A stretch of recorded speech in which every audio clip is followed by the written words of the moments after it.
Խնդրեմ նայեք, Վրաստան Կազբեկ ստայանքեն ենք, խայտարակ վիճակա, ստայանք են մտնում ենք, վճարում ենք, տրանզիտի փող ենք տալի ու այս վիճակն է, նայեք, չեն մաքրում ճանապարհները ընդհանրապես։ Ներկայանալ չցանկացող բեռնատարի վարորդը, որ 10 տարուց ավելի լարսով ապրանք է տանում Ռուսաստան եւ ներկրում Հայաստան, ասում է, օրերս տեղումների պատճառով փակված ճանապարհները մի քանի ժամով բացվել էին, բայց իրենք Վրաստանի Կազբեկի սահմանային անցակետից չեն կարողացել դուրս գալ, որովհետեւ Խնդրեմ, մեր հայ վարորդը ձունը մաքրում է ճանապարհը, որ կարողանանք դուրս գանք։ Այս մեքենան տենց էլ չի կարողանում դուրս գալ, խնդրեմ։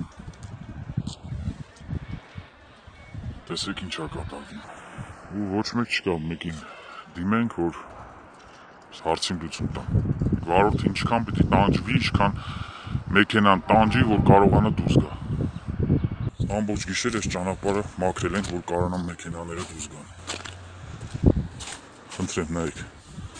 Չի կարողանում դուրս գալ մեքենան։ Ըստ մեր զրուցակցի վրացական կողմում ասել են. Ինձ ռուսերեն պատասխանում ասում է, если хочешь выйти, сам чисто и выходи. Это ասում է деньги стоит։ Հիմա եթե это деньги стоит, բոլոր վարորդներս վճարում ենք տարանցիկ երկրի համար 355 լարի եւ ամեն ստայանքա մտնելուց կոնկրետ Նատախտարի ստայանք են 40 լարի ենք վճարում, այս Կազբեկ կոչված ստայանք են 80 լարի։ Չկա մեկը, որ զանգենք ինչ որ բողոքի ձայն բարձրացնենք։ Ասում եմ, ստեղ ձեր Горячий линия ворна, թեժ գից ինձ մի հատ համար տվեք, ես ուզում եմ զանգեմ, ասում են нет у нас такого линии։ Վարորդը նաև պնդում է վերջին ամիսներին վրացական կողմն ավելի է խստացրել հատկապես հայկական բեռնատարների զննումը։ Ասում է, եղել են դեպքեր, երբ իրեն ստիպել են Ռուսաստանից բերված վառելիքը վրացական անցակետում դատարկել։ Դիզվառելիքի բակը, եթե մի հատ է, բայց մեր վարորդներ ունեն, որ դրած է երկրորդ բակը, թույլ չեն տալի, եթե Ռուսաստանի Դաշնությունից դիզվառելիք ես լսնում այդ բակի մեջ գալիս ես, որը որ ինկոդով մեքենան չունի,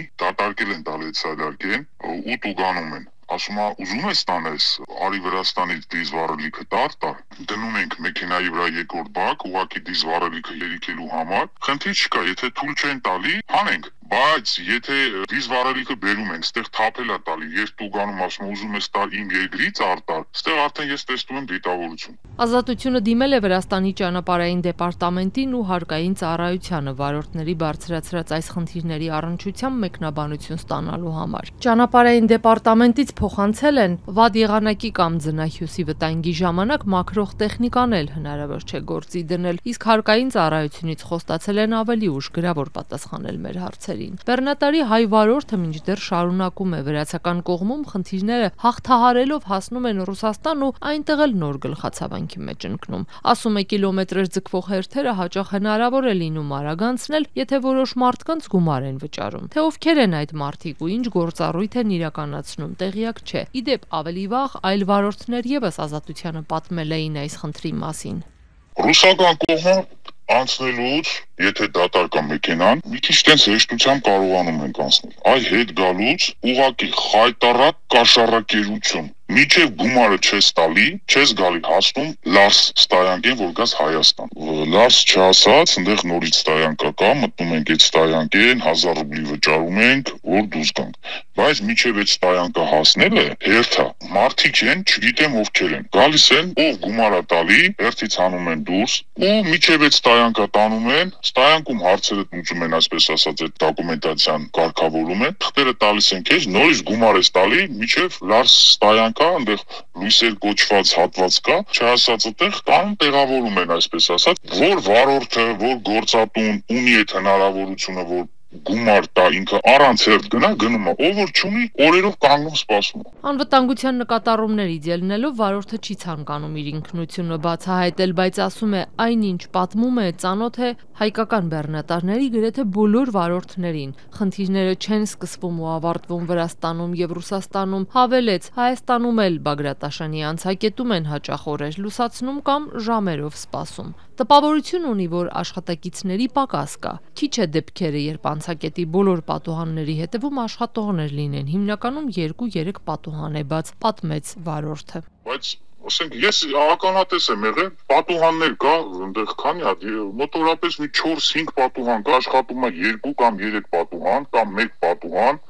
սպասեք, Դե սպասում ենք, էլի այդքան սպասելով գալիս ենք։ 3 օր մնացել եմ Վրաստանի այդ եւ Հայաստանի արանք այդ Չեզոք գոտի կամուրջի վրա միջև հասել եմ մեր Բագրատաշենի անցակետ տևել է 3 օր։ Ինչով են պայմանավորվում հաճախ գոյացող բեռնատարների հերթերը, անցակետերում կադրերի պակաս կա, հարցրինք Պեկ ցամաքային վարչության խորհրդական Արամ Պետրոսյանին։ Պաշտոնյան հերքեց, թե սահմանային անցակետերում բեռնատարների կուտակումներ են լինում, ասաց ավելին, Հայաստանի սահմանային անցակետերը, հատկապես Բագրատաշենինը, շարունակաբար արդիականացվում է։ Երբեմն ծրագրային ապահովման համակարգերի թարմացման պատճառով կարող են առաջանալ ժամանակավոր դադարներ սպասարկման գործընթացում, սակայն նման դեպքերը պարբերական չեն եւ կատարվում է հնարավորը տեխնիկական խնդիրները արագ կարգավորելու եւ մաքսակետի բնականոն աշխատանքը վերականգնելու համար։ Նախորդ ամսվա ընթացքում Բագրատաշենի անցակետը համալրվել է նոր կադրերով, ինչի արդյունքում մեր հերթափոխի սպասարկող անձնակազմի թիվն ավելացել է շուրջ 30%-ով։ Հուսով ենք, որ կադրային համալրումը կնպաստի անցակետի թողունակության բարձրացմանը։